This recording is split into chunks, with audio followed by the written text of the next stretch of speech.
welcome everybody to this panelist. I have, as Karim said, a bunch of experts here who have done a lot in the AR space. So my job is to give them lots of hard questions about some of the research that we've done that are really benefiting them as area members and the wider area member panel as well.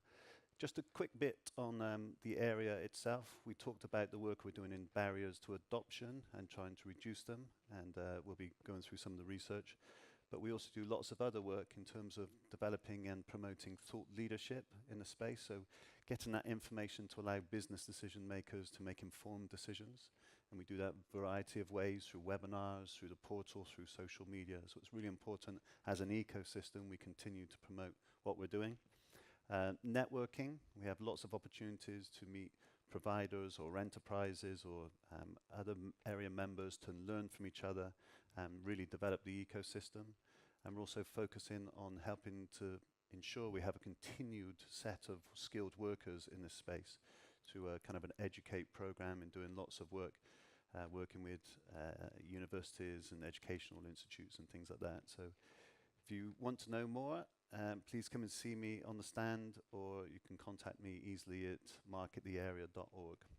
Anyway, enough of me. Let's get to these important people. I'm going to ask each one of them to quickly introduce themselves, what company they're from, and perhaps Peter, I can start with you, sir. Thank you so much, and thank you for Area and Mark inviting us, and it's always a great pleasure to be in the company of our fellow members. So my name is Peter Orban, and I'm the Chief Commercial Officer of Augmate.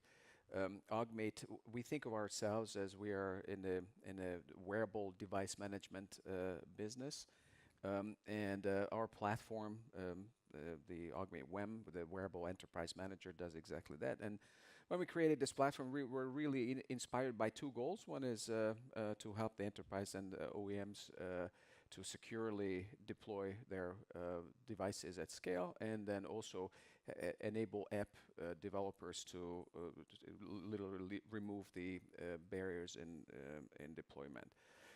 So we're based in New York City with a Silicon Valley Development Center and an office in Amsterdam. Thank you. Perfect. Thank you, Peter. Paul?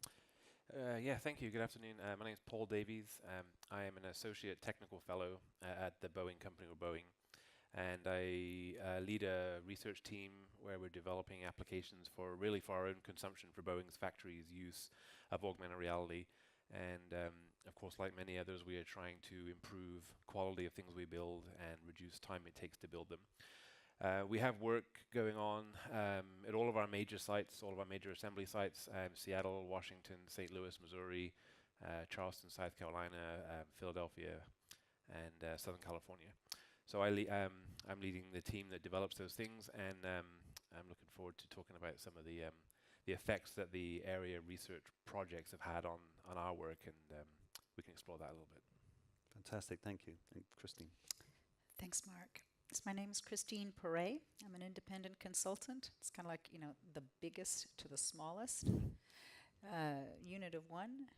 And I've been working in augmented reality for many years. With the help of Paul and a few other companies, I founded the area in 2013 and served as the managing executive director until I handed it over to Mark. I do market research, business development, road mapping, and I help companies develop their strategies for AR introduction. And I chair the research committee in the area. Which you'll talk to us a little bit. In a minute. And then Philipp, I'm going to pass to you, please. Thank you very much, Mark. My name is Philipp Rauschnabel. I'm a professor at Universität der Bundeswehr here in Munich. My research focuses on augmented reality, virtual reality, let's call it X reality, in many different areas. And I'm here in my role as the principal investigator of the manufacturing or AR in manufacturing project. Okay, I'm going to explain a little bit more about that later as well. So one of the deliverables of the area is to look at these barriers to adoption, and we do that by the creation of some committees where we come together and talk about the issues and develop, be it content, knowledge, sharing, and whatever's needed to break down those barriers. We have a safety committee, we have a security committee, we have a marketing committee. We've actually just spun up one in human factors, so looking at some of the human factor stuff. But one of the most important committees is the research committee, and the reason why we're here. We're lucky enough to have the chair of the committee. So Christine, perhaps you can talk a little bit about what we're trying to achieve in the process. Right. I picked up from the excellent work that Paul started when we formed the area, because shared resources towards a common goal is one of the things that the area can do very well. And some of the very largest members that we have, large enterprises, can't take the time and invest deeply into a particular topic, but it is a barrier. So pooling our energies is what this research committee is about in order to address shared problems. The way we do that is we ask our members to nominate topics to provide us with some ideas of what the problems are they'd like to have studied.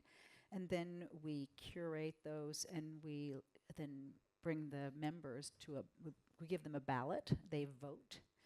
They vote for the topic that they think is the most pressing or urgent for them. And we have done this now 4 times. We're in our 4th cycle. You'll be hearing about the results that we've generated over the last 2 years. Perfect. Well, let's crash into it. So the first research topic that was voted by the members, and again, it's about the members voting for these research topics, is around wearable security. Really important from an enterprise perspective, often overlooked or not thought about as much. So Peter, perhaps as an expert in security and someone who's received the report, can you talk a little bit about the importance of security and also the benefit of the report itself and how it helped you in your organization? Sure. Thank you, Mark. And I'll kick it off with a very personal and very recent example. As I just walked into this room, I was looking forward to getting mic'd up as I am, which I did, and then I suddenly realized I need to use the restroom. And I walked out, mic'd up. So I never asked whether the mic was hot, but you never know. And this is literally the reaction I had was, I didn't think about it. And that's typically the reaction we get from our members, but also our customers when we talk about security, about wearables. That I never even thought about it, and that's a typical reaction until when it's late. So this was one of the drivers behind us deciding to look into this subject and apply a scientific sort of framework as to assessing the enterprise from an AR wearable or wearables perspective. And as a result of this work, which was carried out by Tony Hodgson and his team at Brainwave, and shout out to that team, it resulted in 2 reports, very thorough reports. One was the wearable enterprise AR risks and management, and the other one was the wearable enterprise AR security framework and test protocol. So not just the assessment, but also the actual handy tools for enterprises to be able to assess, actually execute an assessment program. And it really targeted sort of both the business side of decision makers to understand, how to think about risks in this space, but also the IT professionals to actually how to go about mitigating or understanding and mitigating. And it's important because this is one of the themes that I hear and we all hear at the conference, is that we all in this room and in the conference are focused on the business side, the impact it has on the business and the transformation and the role it plays in the digital transformation. And then sometimes we forget that our friends at the IT department are critical to making this happen, right? So that's some of us forget. It just doesn't, it happens all organically. It doesn't, we don't think about it. And suddenly it's not too late, but it certainly doesn't help when they don't get involved early on. So back to the research. The ultimate reason for this was the recognition that this device class is unique, right? So when you think about managing risks in the enterprise, the framework is based on the understanding that we understand well the device classes. They tend to be homogeneous, and every year, so one device class we sometimes being compared to is the mobile device, and when you look at mobile devices, if you know how to handle one, you'll know how to handle the other one. But when you look at wearable devices, if you know how to operate a real wear, will you know how to operate a Magic Leap? Maybe, maybe not. And so that was one of the reasons. The other reason was to define the actual protocols that companies can use to conduct tests and assess the risks. And it's two very comprehensive research reports, so I won't have time to go into details. I'll give you a couple of reactions from our members, literally quoting them verbatim. One was, good framework of specific challenges of bringing AR technology into the enterprise, useful to guide for internal discussions with our customers and partners. And the other one was thorough analysis of what can go wrong in AR systems, along with direct recommendations to mitigate risks. Must read for everyone working in this space. And as I mentioned, won't have time to give too much of this, but here are like three thoughts, sort of the net takeaways. One is that augmented reality headsets open up new, unique, and significant threat potential to enterprise assets. They represented doorways through which bad actors can survey, infiltrate, and potentially commandeer and misdirect critical resources and functions. The other one, which is pretty close to our hearts, as you can imagine, implementing AR cybersecurity will require a suite of tools and approaches to be effective, assuming that conventional MDMs and MAMs, mobile device management, mobile application management tools, or mobile security approaches can be easily extended to wearable AR solutions, both inaccurate and dangerous. Here's one of my favorite. Voice, gesture, and biosensor interfaces can represent complicated challenges for secure user authentication, especially when devices are shared among users. People don't really think about that. So these are some of the key findings. I will encourage you to come and join us, and you'll have access to these reports, and there's much more to find there. So with this, I'll give it back to Mark and see if you have any specific questions. I think, and in terms of time, let's try and get through the research, because I'd like you guys to ask questions of these panelists. So if I can, I'm going to crash on to the next question. Thank you very much, Peter. Mm-hmm. So the second research, and this is in the second half of 2017 now, is around return on investment. If I had €1 or $1 for every time I was asked that question about what's the ROI of enterprise AR, I'd be a very rich man.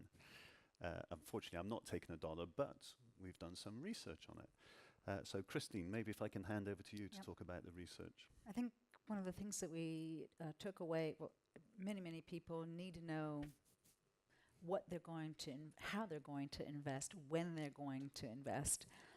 It's no longer really a question of if. So the question is when and how will I be able to measure the results? We did this research with Strategy Analytics, I guess it's a global company, global research provider, and they had a lot of background and experience in Internet of Things and how to monetize and deploy the Internet of Things. So they were able to take the experience they had and apply some of those lessons to AR. What they also found through the interviews and the other research forums that they did is that estimating the return on investment for augmented reality can't include the costs of digital transformation. So the companies that deploy AR have to already have begun their journey to digital transformation and understanding that the value of digital data, of data. They also, what we encouraged and we were able to get out of this second project is a spreadsheet. So it's actually the calculator of return on investment. It's configurable. So every member and everyone who uses the calculator can enter their own currencies, their tax structure, their human costs, labor costs, and make a lot of settings, adjust these settings. It can select use cases. So because it's a highly configurable, it's adaptable to all the different environments.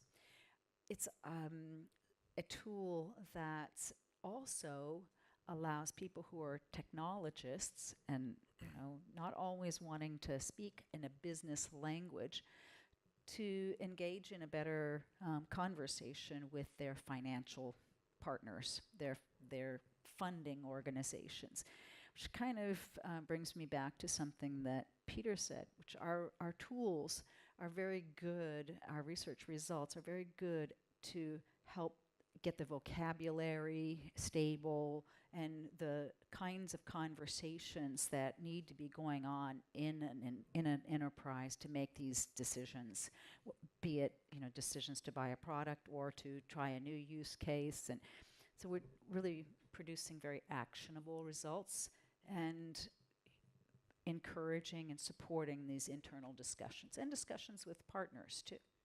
Yeah, and I think it's important that there's two kind of big uses. It's the enterprise internally building their own business cases, and it's the providers being able to have a tool to discuss with enterprises, which is a neutral tool. It's not something that they've created, and there's always that slight apprehension if they've created their own ROI tool. So something that's available just for members, and I think I need to emphasize that all the research we're talking about is only available for members, but it's something that they can really use from a neutral perspective and really helps. Cool. And we make a case study available to the public because we also want to inform the larger ecosystem. After the ROI tool, we started on safety.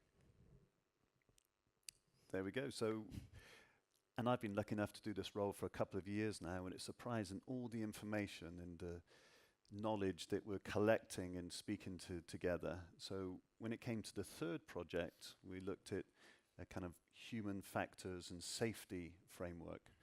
So Paul, perhaps you can talk a little bit about what that framework is and how it benefits an organization like Boeing. Sure. Yeah, safety is a big topic for many companies, and certainly for Boeing. We actually have an initiative that's been going on for a few years, a company-wide initiative called Go for Zero, and that's where we're trying to get to zero injuries. It's a kind of a mindset, a goal, a belief that we can bring all workplace injuries are preventable. So there's a lot of work going on in that space, a lot of safety initiatives taking place inside the company. And so when I gave a talk yesterday on our one of our AR projects for a wiring install in aircraft, and when we started down that path last year, it was a little bit before this research results were available. Some of our ergonomics people and our safety people, our EHS team, were involved on the committee at the time, and were able to help guide that project. We were facing questions like, how does a head-mounted display affect attention in a hazardous environment? Are there things we can do to enhance safety, prevent injuries, but also enhance safety factors? Are there risks of injuries from poor ergonomic factors? So our EHS people actually started studying those issues, and they spent a lot of time actually doing that. And so when the area commissioned the safety and ergonomics project, is very timely for us. So the results of that project are a report that highlights some of the considerations that enterprises and companies should give to implementing AR. But also it generated a tool. It's a tool that's available to the members, and in the tool it'll help guide you through the process of identifying safety and ergonomic risks. And you can do things like set your role. Maybe you're a software developer, maybe you're a project manager or a safety manager. It asks you about kind of environments that you're going to implement AR in, whether there's dust, high temperatures, limited visibility. There's many factors. It asks you about what kind of devices you're using or considering using. And it's really the result of this. The output of this tool is kind of a customized report for your particular use case, for your role, your use case, and your application. And it's based on a lot of research that the area did in digging up that kind of those considerations. And project managers, safety managers can use that report to make sure that they're addressing any of those potential risks to avoid injuries or ergonomic risks before they happen. So for us, this was very important because now in the future, as we've done one large AR deployment, we have plans to do many more. For every one now, we'll be able to use that tool, be a very standardized, streamlined way of us to ensure that we're addressing any safety and ergonomics risks. So that tool will be very useful for us going forward. That's great. Thank you very much, Paul. And I think both with the frameworks we talked about, the ROI and the human safety factors, we're continually updating it. So getting feedback from members as things move on, and we don't want it as a kind of moment in time, its ability to update it and deliver it that way. So that's another great advantage of the research. It continues to live rather than, some research done and then that's it. Okay. Now, we're very lucky because we're on to our fourth research project in the second half of 2018. And if I can hand over to Professor Philipp, you can talk a little bit about what we're doing. Yeah, the fourth project is about AR in manufacturing. Manufacturing is one of the most promising, or at least among the most promising fields for augmented reality. But very, very little is known about the barriers. So, of course, we discuss potential benefits and advantages and how we can save money, whatever. But for some reason, we don't see AR in any manufacturing. And we try to answer a very simple question, why? And it sounds like a simple question, but it's not that simple in reality. So we look at two different levels. So the first level of barriers is on a firm level. So why do firms invest in AR in manufacturing? Why not? What are the problems, the obstacles? And even if companies are convinced to implement AR in their manufacturing, and then we have the second level, and these are the actual workers. So we ask people to wear computers in their faces. We want them to share what they see. And of course, it's not easy to convince every worker, every technician, any union or workforce that this is a good idea. In fact, we know about the advantages, and we are struggling with many challenges that we have to overcome. And part of that research is, first of all, to identify these potential problems, and in addition, to learn from experts and to learn from best practices how to overcome these obstacles. Currently, we are doing interviews here. Catherine, for example, is supporting me in that research, and Andy, who is not here today. And we are talking to experts from many different industries in manufacturing. And the next stage will be a quantitative survey among experts and actual workers. And of course, we're happy to collaborate with area members and non-area members in the near future. Yeah. Excellent. I think one of the things I want to point out about the work that Philipp's doing and what we're learning as we do these research projects is to focus on action and making sure that what we provide is something that, yes, can live and can continue to be updated and evolve, but also that it's practical and not too theoretical. And we've been very successful in that regard.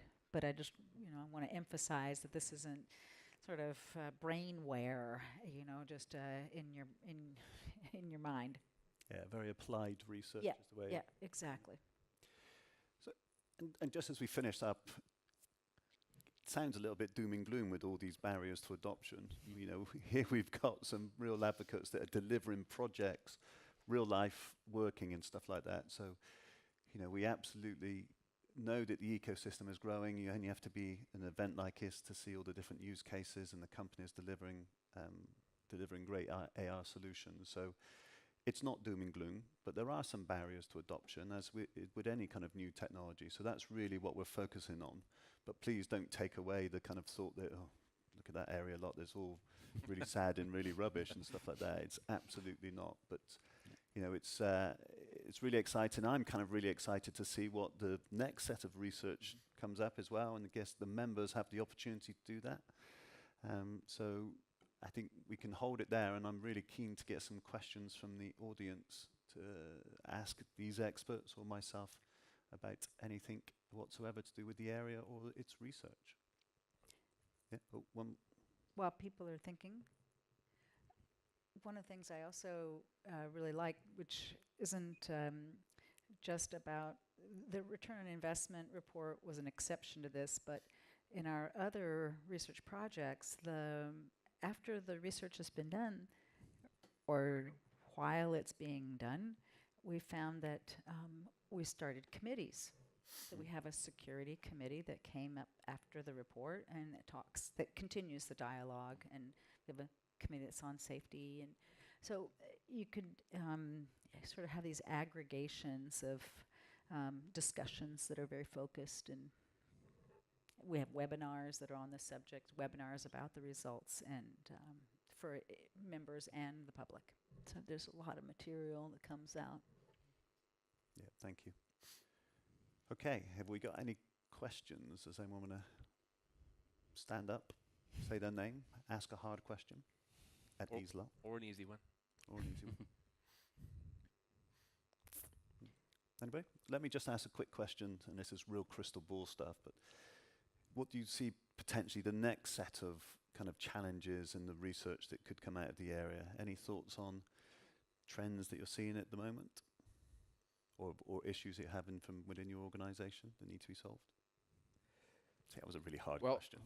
Let me kick it. So as we all can imagine, the researching security will never end. Yeah. That's it's a cat and mouse game, and it is really how you actually increase the barriers, but it can't be finished by default by the nature of this. So we have the research of the security committee has a roadmap as to how to continue this research, and our members have the ability to vote on the various aspects of this, which way to go. Yeah, I would agree. We think we've only started to scratch the surface of security, and going through our wiring project, we learned so much about what it takes to truly secure and scale a system using these new devices. So I think there's a lot more work to do in security. Go on then. I'd like to answer too.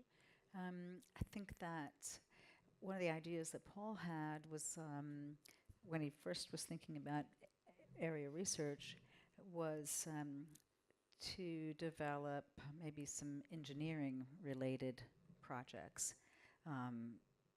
We're not going to have like an area headset. You're not going to make an area authoring tool or something like that.